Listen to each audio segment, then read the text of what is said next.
بسم الله الرحمن الرحيم حامدا ومصليا اما بعد معزز ناظرین السلام علیکم ورحمۃ اللہ وبرکاتہ۔ باب الجلوس علی المنبر عند التأذین۔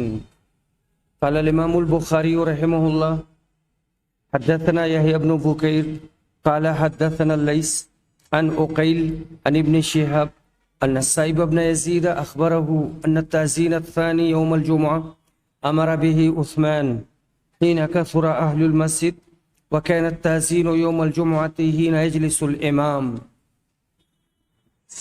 اذان کے وقت امام منبر پر بیٹھے گا۔ سائب بن یزید کہتے ہیں کہ دوسری اذان جمعہ کے دن اس کا حکم حضرت عثمان نے دیا تھا۔ جب مسجد والے بڑھ گئے تھے، مصلیوں کی تعداد بہت ہو گئی تھی، جمعہ کے دن اذان اس وقت ہوا کرتی تھی جب امام منبر پر بیٹھتا تھا۔ امام مالک، امام شافعی اور جمہور کا یہ کہنا ہے کہ خطبہ سے پہلے اذان کے وقت امام کا منبر پر بیٹھنا سنت ہے۔ جب مؤذن اذان ختم کرے گا تو امام اپنا خطبہ شروع کر دے گا، لیکن بعض کوفیوں کا کہنا ہے کہ اذان کے وقت منبر پر بیٹھنا مشروع نہیں ہے۔ امام بخاری اس باب کے ذریعہ انہی کی تردید کرنا چاہتے ہیں۔ باب التأذین عند الخطبہ، خطبہ کے وقت اذان دینا۔ عن الزہری قال سمعت السائب بن یزید یقول ان الاذان یوم الجمعہ كان اوله حين يجلس الامام یوم الجمعہ علی المنبر۔ سائب بن یزید کہتے ہیں کہ جمعہ کی دن اذان اس وقت ہوتی تھی جب امام منبر پر بیٹھ جاتا تھا۔ رسول اکرم کے زمانے میں، ابو بکر کے زمانے میں اور عمر کے زمانے میں، جب حضرت عثمان کی خلافت آئی اور لوگوں کی تعداد بہت ہو گئی، تب حضرت عثمان رضی اللہ عنہ نے حکم دیا کہ تیسری اذان کہی جائے، تو زورا نامی جگہ پر تیسری اذان کہی گئی۔ فثبت الامر علی ذالک، اور یہی چیز جاری ہو گئی۔ زورا کے سلسلے میں اور اذان کے سلسلے میں تفصیل کے ساتھ آپ کو بتایا جا چکا ہے۔ باب الخطبہ علی المنبر۔ وقال انس رضی اللہ عنہ خطب النبی صلی اللہ علیہ وسلم علی المنبر، منبر پر خطبہ دینا۔ انس بن مالک رضی اللہ عنہ کہتے ہیں کہ نبی صلی اللہ علیہ وسلم نے منبر پر خطبہ دیا۔ ابو حازم بن دینار کہتے ہیں کہ کچھ لوگ سہل بن سعد ساعدی کے پاس آئے۔ ان لوگوں کا آپس میں یہ اختلاف ہوا تھا کہ نبی صلی اللہ علیہ وسلم کا منبر کس لکڑی کا بنا ہوا تھا۔ لوگوں نے آ کر پوچھا تو انہوں نے کہا، اللہ کی قسم میں جانتا ہوں کہ وہ کس لکڑی کا بنا ہوا تھا۔ میں نے پہلے دن جب اسے رکھا گیا ہے تب دیکھا تھا، اور پہلے دن جب رسول صلی اللہ علیہ وسلم اس پر بیٹھے تھے اور آپ نے خطبہ دیا تھا وہ بھی میں جانتا ہوں۔ ہوا یہ کہ رسول صلی اللہ علیہ وسلم نے ایک انصاریہ خاتون کے پاس قاصد بھیجا۔ سہل نے اس قاصد کا نام لیا تھا، پر یہ دوسرے راوی بھول گئے۔ ان کو یہ پیغام دیا تھا کہ اپنے بڑھئی غلام سے کہہ دو کہ میرے لیے منبر بنا دے، میں اس پر بیٹھوں گا جب لوگوں کو خطاب کروں گا اور ان سے بات کروں گا۔ انہوں نے اپنے بڑھئی غلام سے کہا، بڑھئی غلام نے تیاری کی، غابہ نامی جگہ کے جھاؤ، ہم لوگ اسے جھاؤ کہتے ہیں، طرفہ جھاؤ سے اسے بنایا۔ ثم جاء بها، جب بن کے تیار ہو گیا تو اسے لے کر کے آئے۔ فارسلت الى رسول اللہ صلی اللہ علیہ وسلم، اس خاتون نے اسے رسول اکرم کے پاس بھیجا، آپ نے اسے مسجد میں رکھوا دیا۔ پھر میں نے رسول اکرم کو دیکھا، آپ نے ممبر پر نماز پڑھی، ممبر پر نماز پڑھی، اللہ اکبر کہا اور آپ ممبر پر تھے، پھر رکوع کیا اور آپ ممبر پر تھے، پھر آپ پیچھے پلٹ گئے، پھر آپ پیچھے پلٹ گئے اور ممبر کی جڑ میں سجدہ کیا، پھر پلٹ گئے اور ممبر پر کھڑے ہو گئے۔ جب فارغ ہوئے نماز سے تو لوگوں کی طرف چہرہ کیا، لوگوں کی طرف متوجہ ہوئے اور کہا، لوگوں میں نے اسے اس لیے کیا ہے تاکہ تم اس کی اقتدا کرو، اس کی پیروی کرو اور یہ جان لو اور میری نماز کو سیکھ لو۔ جابر بن عبداللہ بیان کرتے ہیں، کہتے ہیں کہ ایک تنا تھا، نبی صلی اللہ علیہ وسلم اس پر کھڑا ہوا کرتے تھے۔ جب ممبر رکھا گیا تو ہم نے تنا میں 10 مہینہ کی گابھن اونٹنی کے مانند اس سے آواز سنی کہ جب اس کی ولادت ہوتی ہے، بچے کی ولادت ہوتی ہے تو جس طرح سے آواز کرتی ہے اور کراہتی ہے، ویسے ہی اس تنے سے آواز سنی گئی۔ نبی صلی اللہ علیہ وسلم اترے اور اس کے اوپر اپنا ہاتھ رکھ دیا تو آواز بند ہو گئی۔ عبداللہ بن عمر روایت کرتے ہیں، کہتے ہیں کہ میں نے نبی صلی اللہ علیہ وسلم سے سنا، آپ ممبر پر خطبہ دے رہے تھے، آپ نے کہا تھا، من جاء الی الجمعہ، جو آدمی جمعہ پڑھنے کے لیے آئے وہ غسل کر لیا کرے۔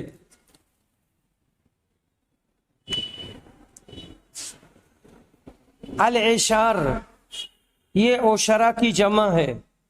10 مہینہ کی حاملہ اونٹنی جب ولادت کے وقت آواز کرتی ہے اس کو اصوات العشار کہتے ہیں۔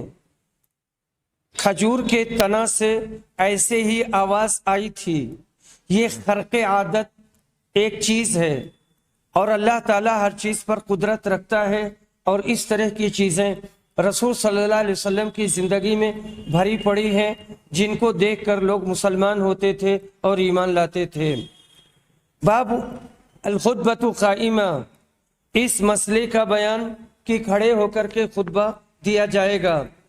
انس بن مالک کہتے ہیں کہ ایک بار نبی صلی اللہ علیہ وسلم کھڑے خطبہ دے رہے تھے۔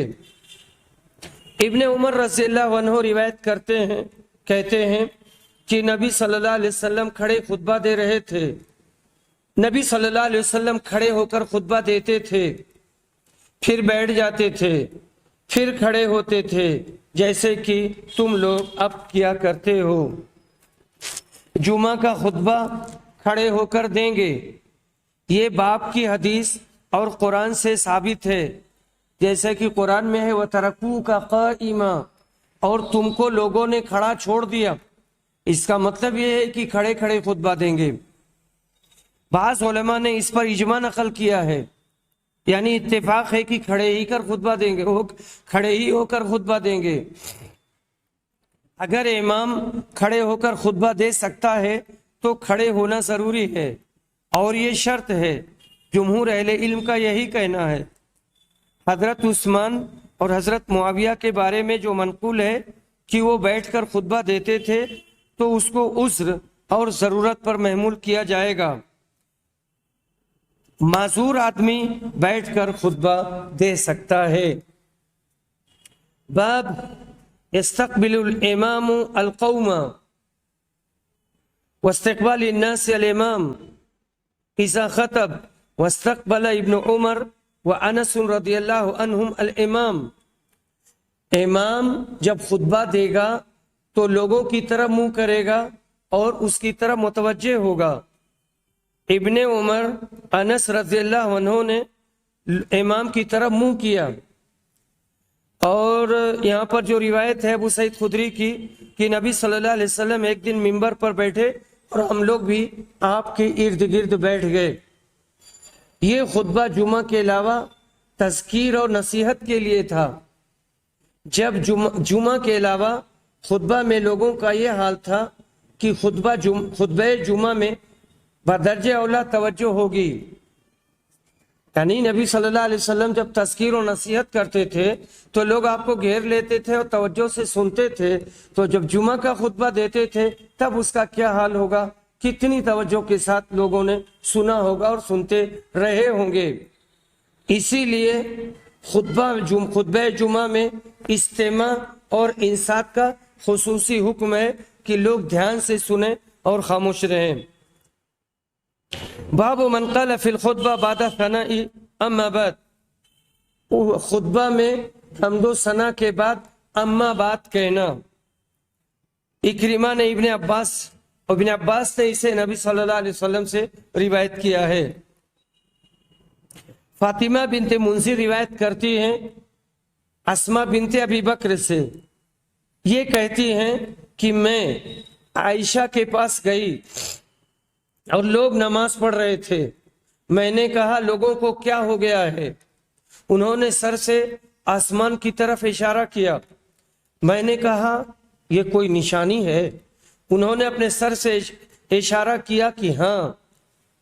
انہوں نے کہا رسول صلی اللہ علیہ وسلم نے بہت لمبی نماز پڑھائی، یہاں تک کہ میرے اوپر بے ہوشی طاری ہو گئی، میرے بغل میں مشکیزہ رکھا ہوا تھا، اس میں پانی تھا، میں نے اسے کھولا اور اپنے سر پر پانی ڈالنے لگی اور پانی چھوپنے لگی، یا آپ کہہ سکتے ہیں تھوپنے لگی۔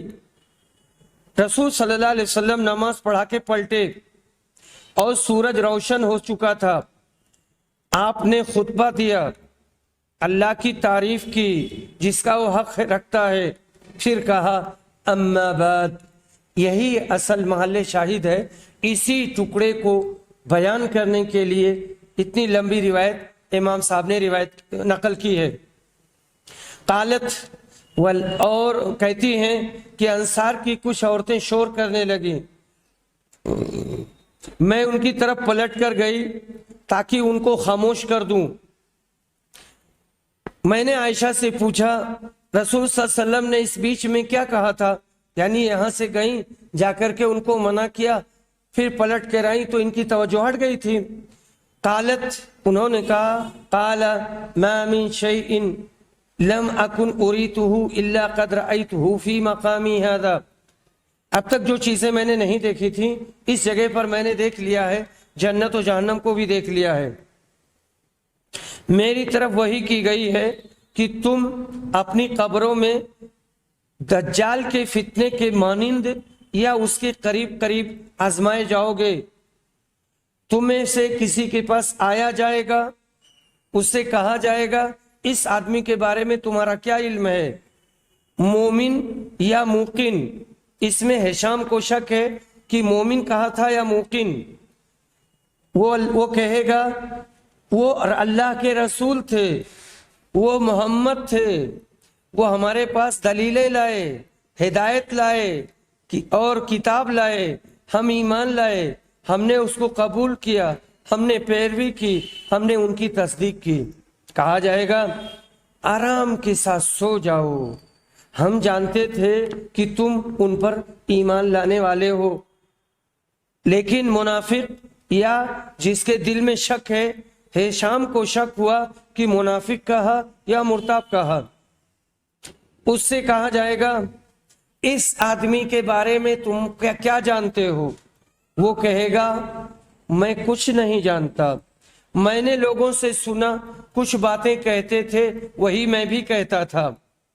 ہشام کہتے ہیں قالت لی فاطمہ فاوعیتہ، فاطمہ نے ہم سے کہا میں نے اسے یاد کر لیا، غیر انہا ذکرت ما یغلظ علیہ، انہوں نے اس بات کا بھی مگر انہوں نے منافق پر جو سختی کی جائے گی اس کا بھی ذکر کیا تھا، پر میں اس کو بھول گیا۔ جریر بن حازم روایت کرتے ہیں، کہتے ہیں میں نے حسن سے سنا، یہ کہتے ہیں کہ عمرو بن تغلیب نے ہم کو بتایا کہ رسول صلی اللہ علیہ وسلم کے پاس بحرین سے مال لایا گیا، یا یوں کہا قیدی لائے گئے، اسے آپ نے تقسیم کر دیا، فآتا رجالن و ترکا رجالا، اس کی تقسیم ایسی تھی کہ کچھ لوگوں کو دیا اور کچھ لوگوں کو چھوڑ دیا۔ نبی صلی اللہ علیہ وسلم کو یہ خبر پہنچی کہ جن کو آپ نے چھوڑ دیا ہے وہ نالاں ہیں، وہ ناراض ہیں۔ آپ نے اللہ کی تعریف کی، حمد و ثنا بیان کی، پھر کہا اما بعد، یہی محل شاہد ہے خطبے میں اما بعد کہنا۔ اللہ کی قسم میں کسی آدمی کو دیتا ہوں اور جس کو چھوڑ دیتا ہوں، دینے والے سے زیادہ مجھے میرے نزدیک محبوب ہوتا ہے، اور جسے چھوڑ دیتا ہوں وہ مجھے زیادہ محبوب ہوتا ہے بنسبت اس کے جس کو دیتا ہوں۔ لیکن میں بعض اس قوم کو دیتا ہوں جن کے یہاں بے صبری اور حرص ہے، میں دیکھتا ہوں کہ یہ بے صبرے ہیں، حرص ہے، تو پھر یہ دے کر کے ان کے دلوں کو مضبوط کرتے ہیں۔ اور وَأَكِلُ أَقْوَامًا، اور بعض قوم کو میں اللہ کے حوالے کر دیتا ہوں، کیونکہ اللہ تعالیٰ نے ان کے دلوں میں بے نیازی پیدا کر دی ہے، خیر پیدا کر دیا ہے، انہی میں عمرو بن تغلب بھی ہیں۔ اللہ کی قسم میں یہ نہیں پسند کرتا ہوں کہ رسول صلی اللہ علیہ وسلم کے اس کلمے کے بدلے میں میرے پاس سرخ اونٹ ہوں۔ یہ بات سننے کے بعد میں سب خوش ہو گئے اور خوش اپنے گھروں کو چلے گئے۔ عائشہ رضی اللہ عنہا بیان کرتی ہیں کہ رسول صلی اللہ علیہ وسلم ایک رات نکلے، آپ نے مسجد میں نماز پڑھی، آپ کی نماز سے لوگوں نے بھی نماز پڑھی، لوگوں نے صبح کی اور چرچا کیا، آپس میں باتیں کرنے لگے کہ آج تو ہم لوگوں نے نبی صلی اللہ علیہ وسلم کے ساتھ نماز پڑھی ہے، یہ تہجد کی نماز تھی۔ فاجتمع اکثر منہ تو فاجتمع اکثر منہم فصلوا معہ، دوسری رات زیادہ لوگ آئے اور لوگوں نے نبی صلی اللہ علیہ وسلم کی نماز کے ساتھ نماز پڑھی۔ دوسری صبح کو لوگوں نے اس میں بات کی اور آپس میں چرچا کیا۔ تیسری رات کو مسجد ایک دم بھر گئی، رسول صلی اللہ علیہ وسلم نکلے، آپ نے نماز پڑھائی۔ جب چوتھی رات آئی تو اتنے لوگ آ گئے کہ مسجد بھر گئی اور جگہ نہیں رہی۔ یہاں پر جو لفظ ہے عجز المسجد ونالی، یعنی جو نمازی تھے اس سے مسجد تنگ ہو گئی۔ نبی صلی اللہ علیہ وسلم فجر میں نکلے، رات میں نہیں نکلے۔ جب نماز پوری کر چکے تب لوگوں کی طرف متوجہ ہوئے، حمد و صلات کے بعد کہا اما بعد، یعنی ان سب کے بعد تمہارا یہاں پر آنا میرے لیے مخفی نہیں تھا، لیکن میں اس بات سے ڈرا کہ یہ نماز تمہارے اوپر فرض نہ کر دی جائے اور تم اس سے عاجز آ جاؤ اور اس کی ادائیگی نہ کر پاؤ۔ ابو حمید ساعدی روایت کرتے ہیں کہ رسول صلی اللہ علیہ وسلم ظہر کے بعد کھڑے ہوئے اور حمد و صلات کے بعد میں کہا اما بعد، اور اس کے بعد ابو الیمان کی روایت میں ہے کہ قام رسول اللہ صلی اللہ علیہ وسلم، رسول صلی اللہ علیہ وسلم کھڑے ہوئے، میں نے سنا آپ نے جب حمد و ثنا کیا تھا اس کے بعد کہا تھا اما بعد۔ ابن عباس کی رضی اللہ عنہما کی روایت ہے، کہتے ہیں نبی صلی اللہ علیہ وسلم منبر پر چڑھے، یہ آخری مجلس تھی جس میں آپ بیٹھے تھے، دونوں کندھوں پر چادر لپیٹے ہوئے تھے اور سر پر پگڑی باندھے ہوئے تھے، اللہ کی حمد و ثنا کی، پھر کہا لوگو الیہ، میرے پاس آؤ، لوگ آ گئے، بھیڑ لگا لیا، پھر کہا اما بعد فإن هذا الحي من الانصار، انصار کا یہ قبیلہ یہ گھٹے گا اور لوگ بڑھیں گے، امت محمدیہ میں سے جو آدمی ان کا والی ہو،